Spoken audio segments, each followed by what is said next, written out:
Morning, everyone. Happy Wednesday. I hope everyone's enjoying another sunny morning that we're so lucky to have today. So this video is for probability. It's our part 3 video getting into some tricky stuff. So this might be a bit of a longer video than yesterday, but we'll see. Thank you everyone for watching yesterday. Got lots of views.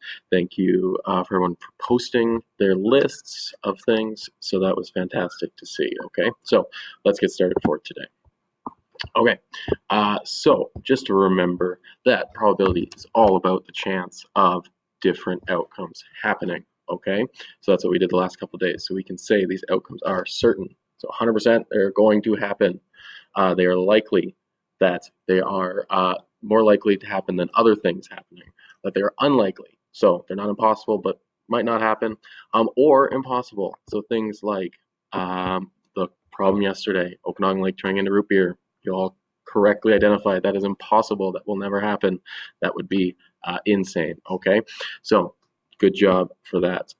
So just a reminder that these are the things you're talking about. But today we are moving forward into looking at ways that we can say exactly what the probability of some events are. So using numbers and actually using fractions to show the exact probability of certain events, certain outcomes happening. Okay? So we're going to think back to when we did fractions a couple weeks ago and remember some of those same things. So remember fractions. Hopefully you all do. It was not that long ago. It was just last week that we wrapped that up. So when we were looking at fractions, we learned how to represent when you chose one thing out of a group of things, okay? So when you had one cookie, when you took one cookie out of a box that had 12 cookies, we wrote that you took 1/12 of the cookies, so 1/12 of the cookies. So with probability, we can do something very similar, but instead of total things, so instead of cookies, instead of candy, instead of whatever you were sharing, we're talking about outcomes, okay? And that's gonna look a little different. Let's take a look. So when we flip a coin, this is a perfect example to start with. It's super simple. So when we flip a coin, you have a coin. This is a quarter. You have only 2 outcomes. So when you flip it, there are only 2 possible things that can happen. It lands on heads, so you get the queen here, or it lands on tails, so you get the caribou here, or is it an elk? Never quite sure. So you get the heads or the tails. Either way, there's only 2 possible things that could happen. Okay, so just like when we were doing fractions, we look at the total outcomes. Okay, so total outcomes, think of that as your things from your fractions. So there was 2 things that could happen. Those are your outcomes: heads, tails.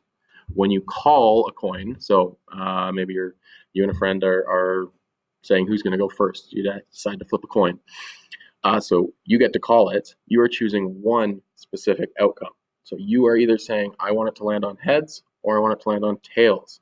So when you call the coin flip, you have one outcome that you want out of 2 possible outcomes. So you want heads, but it could either be heads or tails. So take a look. So we can write you have 1 out of 2. So you have 1/2 chance of being successful when you flip a coin. So the number on top of the fraction now is what outcome you want to happen. Okay, so you want the heads. So there's one thing you want to happen. The number on the bottom is the number of total outcomes that could possibly happen. Now notice I've highlighted possibly, okay? Because if we included all the outcomes, that would be impossible, that you flip a coin and it just disappears into nothingness. So this would look a lot different. So we only think about things that are actually possible. Back up. Okay, so possible outcomes for flipping a coin: heads, it lands on heads, it lands on tails. You want it to land on heads. So you have 1 out of 2 chances. Okay, so that's our probability. Okay, let's do another example. So when you roll a die, okay, so you have a 6-sided die, a regular die. Okay, I know sometimes in class we use like the double ones, or we use like the 10-sided or 20-sided or 12-sided. Today we're just talking about 6-sided. Okay, how many outcomes are there?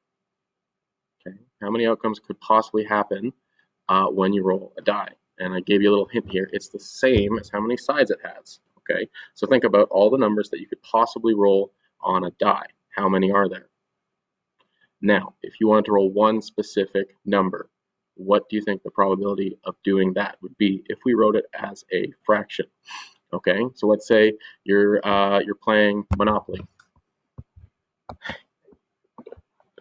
That's okay.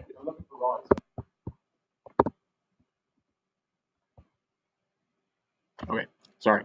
Yeah, Mr. Marks just came in to say hi, so I had to stop and say hi to him. Okay, so we were talking about if you want to roll a 6. So you're playing a game. You realize that to win, you need to roll exactly a 6.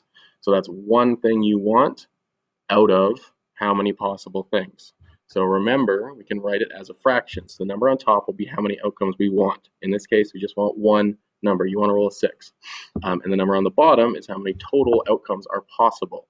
Okay, so you have one that you want. Oh, there it is right there. But how many other ones are possible, including the one that you want? So you want one, but how many different ones could you roll? Okay, so that's your next job to think about that. And one more. Okay, so you have a deck of cards. Normal deck of 52 cards. So you take out the jokers because you're not playing a game with them. So you have 52 cards, and you want to draw the Queen of Hearts. Okay, you're playing a game where the Queen of Hearts is the card that you want to get. That's the only card you want. So what are the chances of you being able to draw that? And now the deck has been shuffled. All the cards are still on the pile. So you have 52 cards. You want one of them. So the one outcome you want is drawing the Queen of Hearts. How many total outcomes would there possibly be? So again, when we write it as a fraction, number on top is how many we want, and the number on the bottom is how many total outcomes are possible. So just like when we had a die, and I said, remember, the number of outcomes that are possible are how many numbers are on this die. When you draw cards, the number is how many cards are in the deck. Okay, in this case, all the cards are still in the deck. They're all 52, and you are drawing one, and you want one thing to happen. Okay, so what is that fraction going to be? Okay, and now you're going to have a job for today. So write down the fractions for each probability I just gave you. Okay, so flipping a coin, what are the chances that you will call a coin flip correctly? What are the chances that you will roll one specific number on a 6-sided die? What are the chances that you will draw one specific card from a deck of 52 cards? Okay, so write down all those fractions, then order them from least likely. So what's the least likely thing that you would actually be successful in to happen to the most likely? So what do you have the best chances of winning in? And then right beside each fraction, if you think it is certain, if you think it is likely, or if you think it is impossible. Okay. Now, for those of you that want a super duper challenge today, here it is. Figure out the probability fraction for this problem. So what are the chances? Oh, I have a typo in my presentation to say chances. What are the chances of you rolling an even number on a 6-sided die? Okay, that's your super duper challenge to think about it. Remember, the top number in your fraction is going to be any outcome that you want to happen. So if it's an even number, it might be more than one. If you think about how many even numbers are on a 6-sided die. And the bottom number is how many possible outcomes are there. Okay, so think about that. What are the chances? That's your super duper challenge. And I think that's it for today. Okay, so hopefully this video helps. Hopefully you're able to figure out the problems. Can't wait to see them. Thank you everyone again for watching yesterday and posting yesterday. It's been great to see all the work. And yeah, we'll talk to you all soon. Okay, bye. Miss you all.